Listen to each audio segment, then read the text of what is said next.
It's easiest just to bust the thing out, or if you're trapped or whatever.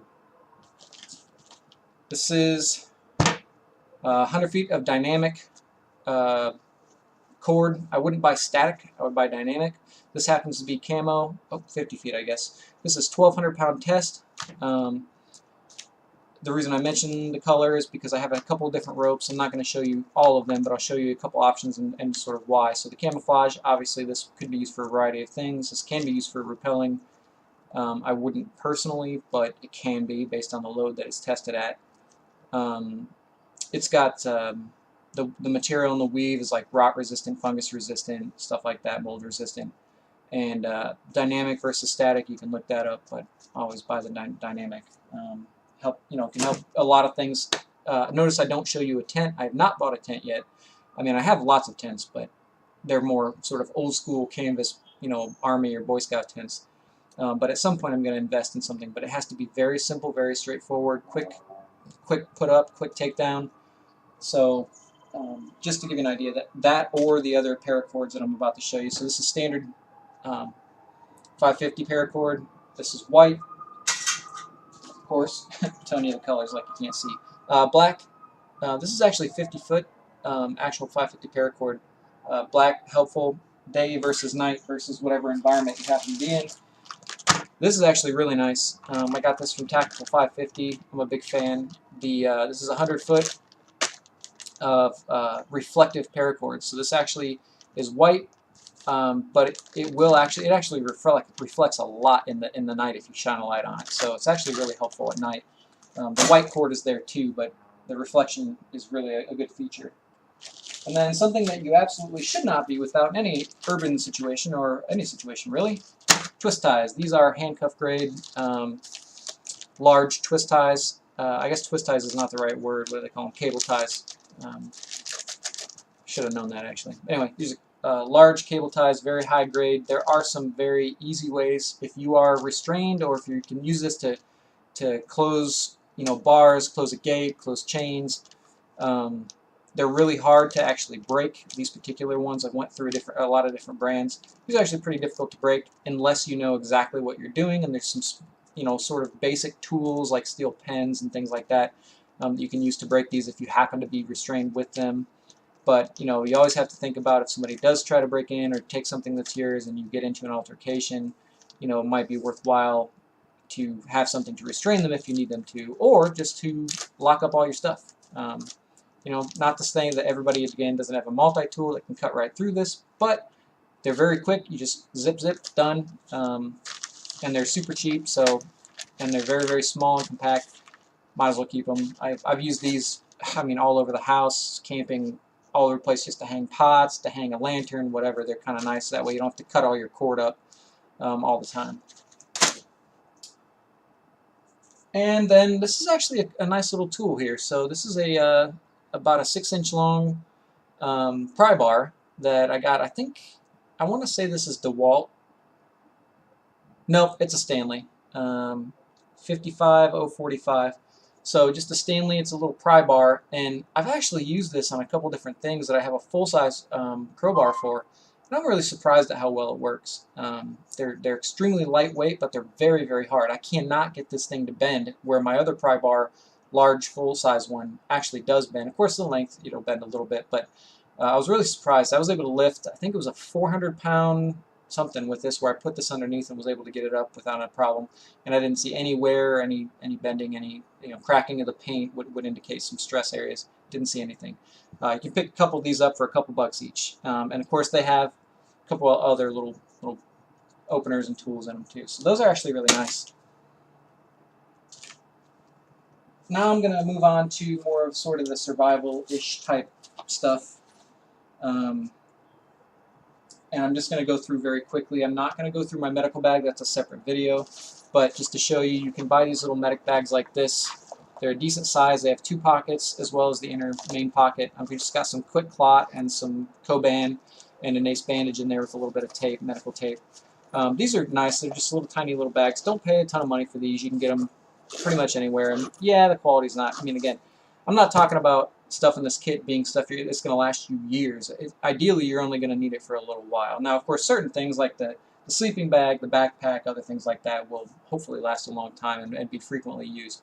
But this is just to give you some just general ideas. I have a whole separate medical bag that's actually an ACU medic bag that is full of all kinds of stuff. I would highly recommend investing in abdominal pad, dressings, sterile of course, some large, you can get some really large boxes of them for like 10 bucks, 15 bucks, something like that. Just make sure they're sterile. And medical tape is great, but I would definitely recommend having some Coban on hand. Coban is the tape that you wrap around and it self-adheres. It's not actually an adhesive. It's adhesive to itself, but it's not sticky. It's the difference between Coban. It's a wrap versus a tape. But it's not like an ace bandage where you have to clip it because it self-adheres to it. So it kind of feels like a little bit waxy. Sure, some of you are very familiar. Some of you probably never seen it before. You're lucky if you've never seen it before. And now I'll just move on to some random things here. This is, again, a present from my brother. It's kind of neat. I don't really know how to describe it. It's kind of like brass knuckles, except it's also a stun gun. And I believe it's 150,000 volts, so that's kind of cool. Anyway, just an interesting little thing that I keep around just in case. I mean, obviously, no matter what happens and what situation you're in, you know, violence and injuring other people is not ideal. So everything I'm talking about would be, you know, last case, worst case scenario, you know, self-defense type situation. Oh yeah, these are the fire starters. I want to tell you, BioLite actually came with a couple of these. They're really easy to make your own fire starters. Get online, get a good guide or a book, tell you how to do that kind of stuff. Which brings me to my next thing. This is one example. This is the SAS Survival Guide by, I want to say, what's the guy's name? He's done a couple of them, and they're pretty good. John, quote-unquote, Lofty Wiseman.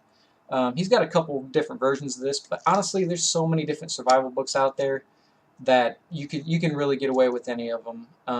You kind of want to stay away from stuff that anything that says zombie on it, or stay away from anything that, I mean, survival guide I usually don't get.